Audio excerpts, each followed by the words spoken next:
Extensive biography as Ray does. Well, you're not as old either. Fair enough, fair enough. So I'm just going to talk about what I've done most recently, and that is my dissertation research that looked at the connection between religion and health in Brazil. And, you know, looking at that connection between religion and health is quite old in the social sciences. I mean, hell, Durkheim did it in the 19th century. But I'm going to look at it through a more cognitive anthropological framework that is going to look at if religion heals by perhaps offering an alternative cultural space for the acquisition of status and capital. So I spent 14 months doing my research in the Brazilian city of Ribeirão Preto, which is located in the northern part of the Brazilian state of Sao Paulo. And the city was founded in the late 19th century as a market center for ranching and agricultural businesses. But since then, it has actually grown to one of the most affluent cities in Brazil, actually known as the California of Brazil. And it has one of the best financial and biotechnology industries in the country. So 600,000 people live there, but in spite, or more likely because of its economic affluence, it has a range of socioeconomic variation. So the city's elite usually live in the city center. They live in the high-rise condominiums that are surrounded by boutiques that sell the latest in European designer fashions. But on the periphery of the cities, you have favelas, which are basically squatter settlements, and conjuntos, which is what this is. A conjunto is basically government housing, and it's a very modest government housing. It's one-room concrete shack, basically. But despite their location in the periphery, most of them actually do work, you know, within the city and the city center. And here you have a consultorio, or an office for a plastic surgeon, because plastic surgery is huge in Brazil. And right in front is a horse-drawn carriage that is collecting rubbish and other recyclable materials. So, in Ribeirão Preto, I went and conducted a cross-population study by working with two of the most populous Pentecostal churches in the country, the Assembleia de Deus, or the Assemblies of God, and the Igreja Universal do Reino de Deus, or just more simply, the Universal Church.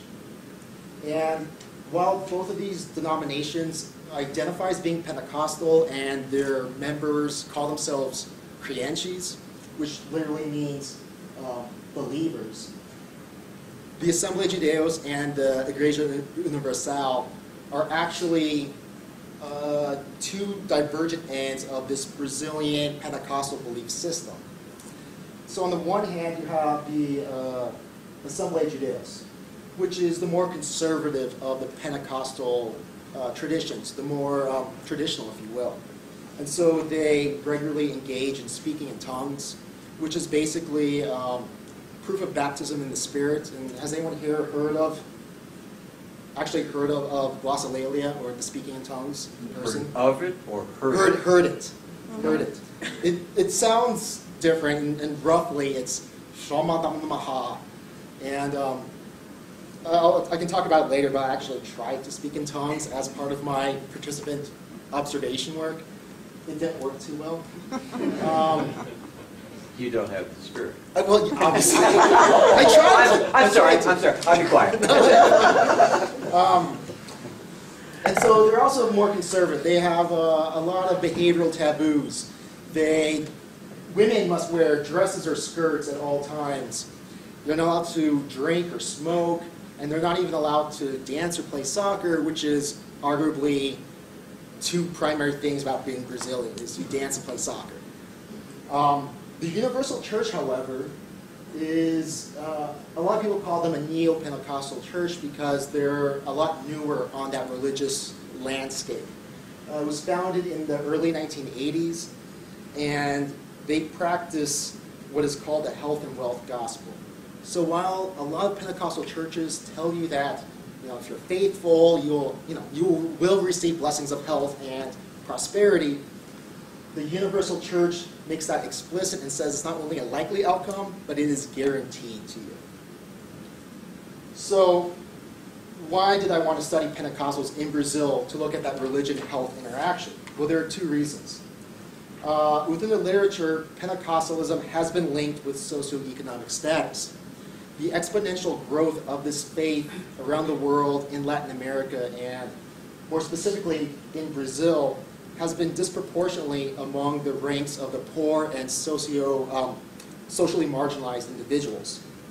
And in fact, the decade of the fastest growth of the Pentecostal church in Brazil and Latin America occurred during the 1980s, which is the so-called lost decade that saw a lot of economic recessions and out-of-control inflation within those Latin American countries. And church members themselves explicitly acknowledge that the idea of social mobility actually underlies their motivations for conversion and their continued participation within the church. And you can see this in this picture here. You have Pentecostal tithe envelopes that have pictures of brand new cars, money, and McMansions. You have Assembly Judeos individuals who are praying together for job prospects and perhaps opportunities for promotion. In the Universal Church, members will actually sign contracts with God that promise fidelity in exchange for economic success. And in fact, their members will wear t-shirts that say the exact same thing. It says, faith plus sacrifice equals success. And then you also have some Pentecostal churches that use talismans or holy objects to convey certain types of spiritual blessings to the individual. So here you have the Star of David gateway, which by passing through it, the Pentecostals believe to gain some sort of spiritual holy advantage in their business dealings. And so there's that, and then also every Friday night at 7 p.m. at the Universal Church, you can have your demons exorcised. And demons are exorcised not only to provide well-being, but also to remove those demons that cause financial problems as well. And the second reason why I wanted to look at Pentecostals in Brazil was that in a previous study, before I actually started my dissertation research in earnest, my Brazilian research team, headed by my advisor Dressler, including myself, and our Brazilian colleagues Mauro Valero and Ernesto dos Santos, found that Pentecostals actually have lower levels of stress than expected for their level of socioeconomic status and what is called cultural consonance. And cultural consonance is just basically how well do you live up to a certain style of life. And you can think of that in the Bourdieuian sense. You know, how much do your actions and behaviors live up to the ideal understanding of social and cultural capital that's endorsed by your society. So over here you have Catholics, evangelicals, which is just another name for Protestants and Pentecostals, spiritualists, and agnostic atheists. So you can see that they have lower levels of SES and cultural consonance, which is more specifically what is the social and cultural capital that are indicative of the ideal family lifestyle and the ideal material lifestyle. But over here, they have much lower levels of stress and depression for their level of cultural consonance as compared to Catholic spiritualists and the atheists. So I knew that there was something going on with not only how people talked about why they participated in the church, but also that we had some hard data showing that actually they do have better mental health than one would expect. So my dissertation hypothesized that they must have some sort of unique cultural model of what constitutes the successful lifestyle of a Brazilian Pentecostal that is somehow also linked with ideas of secular prosperity, that is able to cast these more dominant cultural indicators of status and wealth in a light that is less stressful. So that's what I tried to do through cultural consonance and the psychosocial stress theoretical perspective. And briefly, so I'm sure all of you guys know that about the SES health gradient, that as one moves up the SES ladder, you have better mental health, better physical health. Well, a lot of the mechanisms behind that health gradient is still unknown. And from the Whitehall studies, a lot of people have been promoting something that's called status syndrome.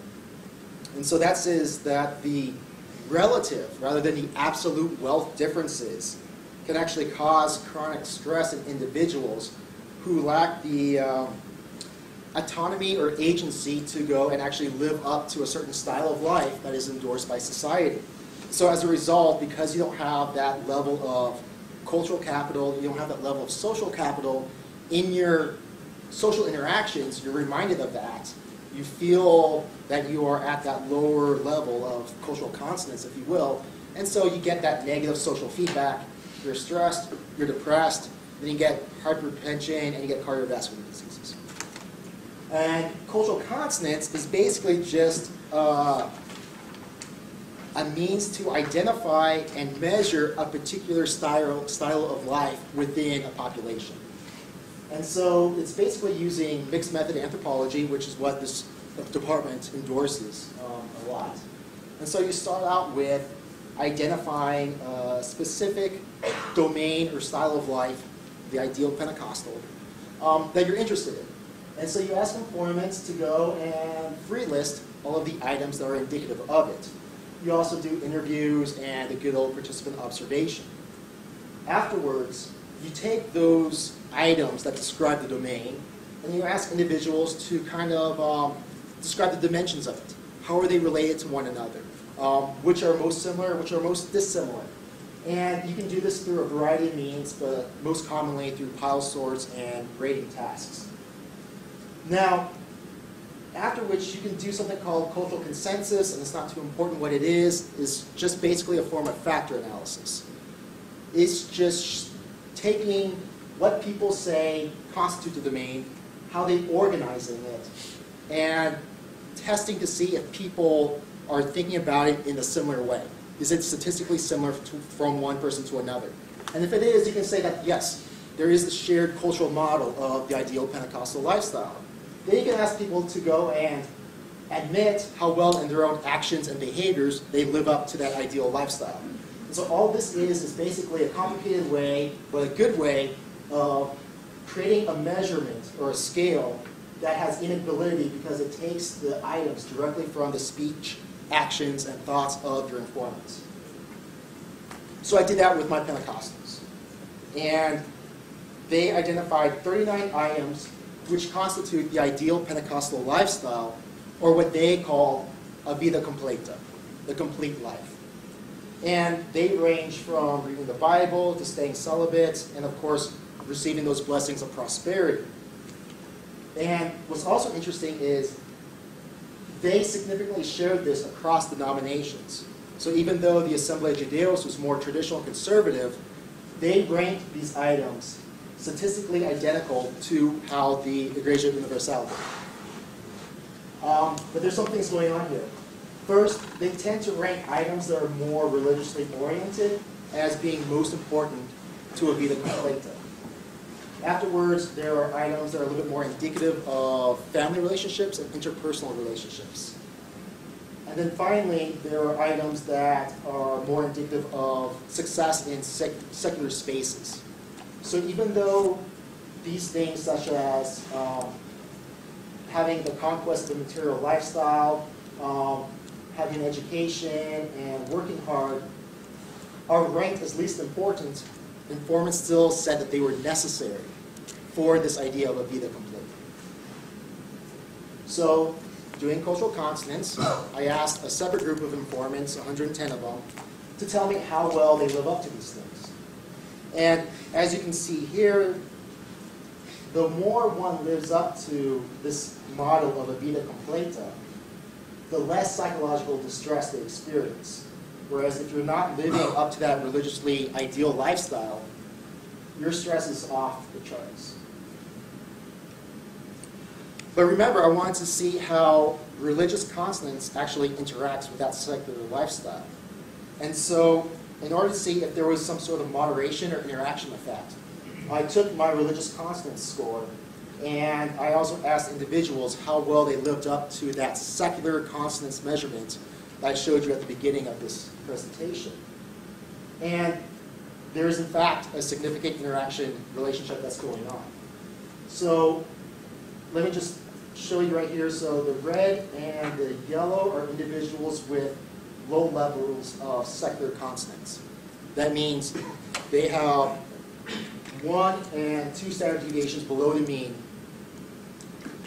for living up to the ideal secular material lifestyle and the ideal secular family lifestyle. Green is average, and the blue and purple are those with high secular consonance. So you can see right here, if you have low religious consonance, if you're not doing what your church community tells you to do, it really doesn't matter what you're doing in secular spaces. You're going to be stressed and depressed.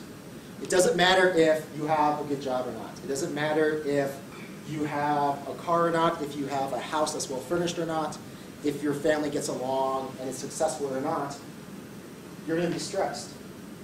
However, if you're religiously consonant, it does appear that your faith does provide a level of buffering if you have not had that success in secular realms as well. So if you're over here, you're still mentally better off than those over here. But it looks like a combined secular and religious consonance. So if you're high in both of those status domains, you're going to have the best mental health out of anyone. So what's going on? I argue that for these Pentecostals, religion for them and a vida completa operates as a superordinate cultural domain that actually reframes the interpretation of these more secularly dominated indicators of success. And it's important to remember that a vida completa is not just about how to live one's life within the church and in the pews. It extends outward into the secular spaces as well. But I think it's helpful to go and look at the words of some of my informants because they kind of provide a greater emic perspective to this. And so this is Pastor Gilberto. And he's one of the youngest pastors at the Assembly of Judeos. But he's also one of the more active ones. He's there from sunup to sundown. And he talks about how Pentecostals devalue secular success when it's not accompanied by a highly religious lifestyle. And he says, you know the favelas in Rio, right? Could you build a house upon the hillside? Yeah. Could you build a mansion if you want? Well, what happens when the tempestade, the storm comes? It will fall. The same is what happens when you build a life that's on a foundation that's not of God. It may look prosperous, but it will be taken away from you in an instant. And so for Brazilian Pentecostals, they understand that secular success without God is ephemeral and possibly derived from Satan.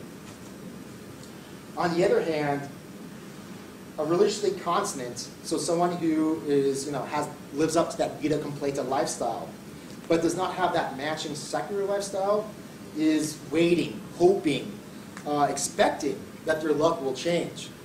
And those who have experienced windfalls and turns of fortune, really, no matter how big or small they are, will publicly give praise to their Lord and Savior for making that happen.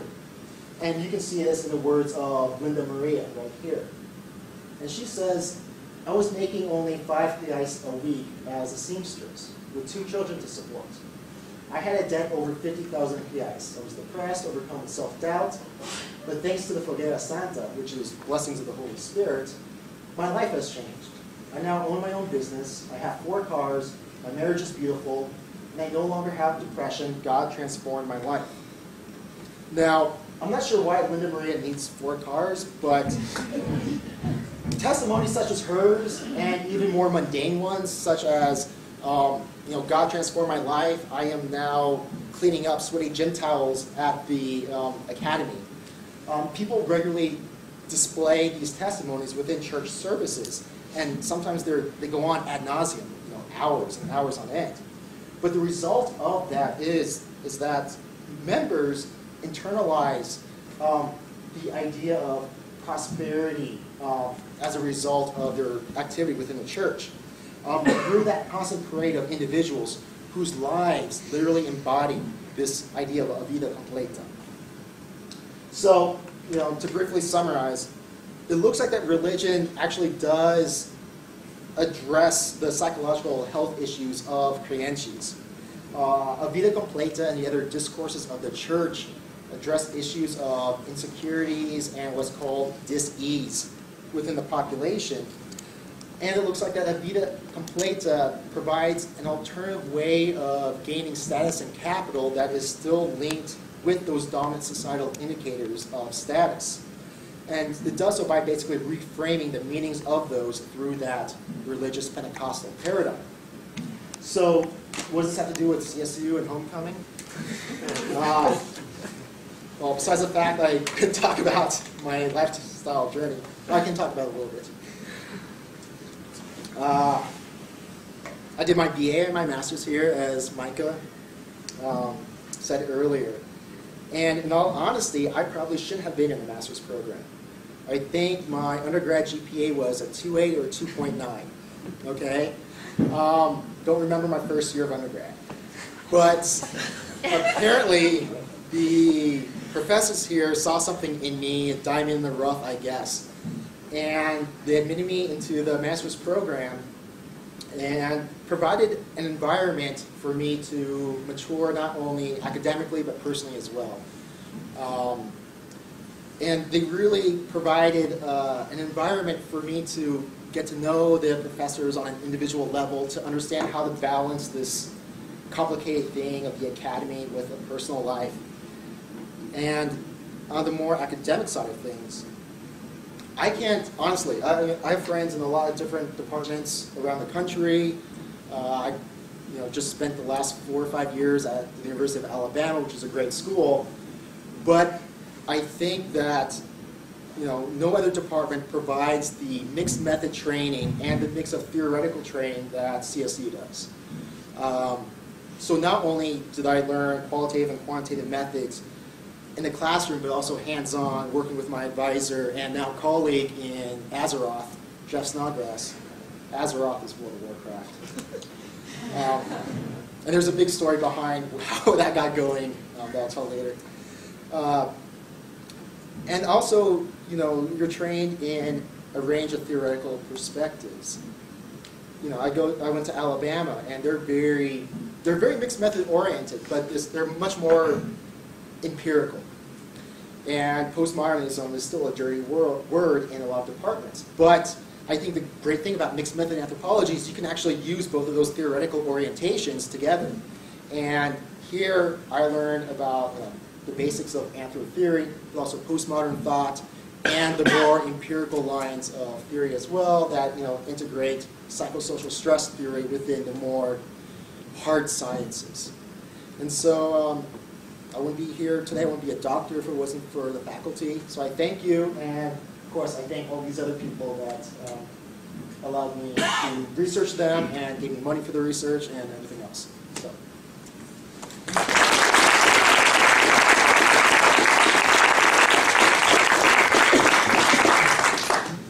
Francois, did you learn Portuguese? I did learn Portuguese. My accent is horrible now, but... Did you do that at Alabama? Did you take coursework?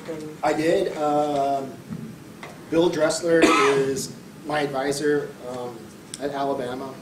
He is self-taught in Portuguese, expected me to do the same thing, and so I think I made him happy. I took a couple classes. They were pretty poorly taught. And so I did a lot of Rosetta Stone and Pimsleur, and that helped.